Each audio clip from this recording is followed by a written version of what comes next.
All right, so I'm going to be talking about both games. I think one of the players that stood out a lot to this call up on this two friendly matches was Danilo from Botafogo. I think he was an exceptional player. I think he will definitely make it to the World Cup. He was very important because our main midfielder, Bruno Guimarães, was not available. So we had him. In the first game against France, we played with both Casemiro and Andre Santos.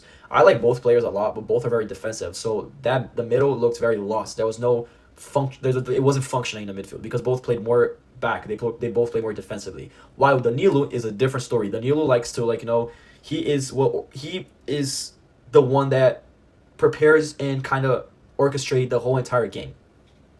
He's that type of midfield that he looks up, he scans the field, he sees where everyone is. He likes making gestures with his hand, which is one of the midfielders that I appreciate because we all know the role of the midfielder is to to adjust the tempo to build up the plays. So with Danilo, he will point out to where the defender should pass to or who to pass to, the position where he's gonna be. So that's something that I found very interesting and I liked it on Danilo.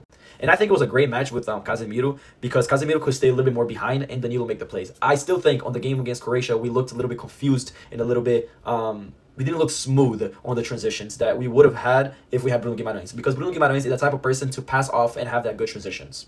Bruno Guimarães is the type of player where he can play defensively, but he is really, really, really good and well known for his passing, for his vision, all that stuff. But I'm very impressed for Danilo in these two matches. He came on the second half of France. Immediately we looked better, and he started off with Croatia, and we looked pretty good. One thing that I like from Danilo a lot too, that he does for Botafogo and he did for Croatia 2 times. He had 2 chances to score. Was that when we attack on the wings, we use our pace for the wings. He's a box crusher. He comes into the box and he's in a perfect position because our wings attack with speed and automatically we attract 2 to 3 defenders for them. So Vini was doing that. Vini was attracting 2 to 3 defenders to him while that space in the middle in the box was open. So Danilo's role as a box crusher, he would get there and find the pass. First shot, good for the goalkeeper. He saved. Second shot, a beautiful goal. So that's something I really like from Danilo. I appreciate that a lot from him, and I liked him a lot. And I think that we should bring him to the World Cup. I think he's going to be a great addition. If he's going to be a substitute or if he's going to start, that's another story. But I think that we need to bring him, and I think he was very well. I still think Bruno Guimarães is such a good player. I still think that he's very, very important to this Brazil team because he's the one that also goes on and distribute and pass the ball. That's why, in my personal opinion, I will run a 3 in the midfield with Casemiro, Danilo, and Bruno Guimarães. I just think those will work perfectly fine.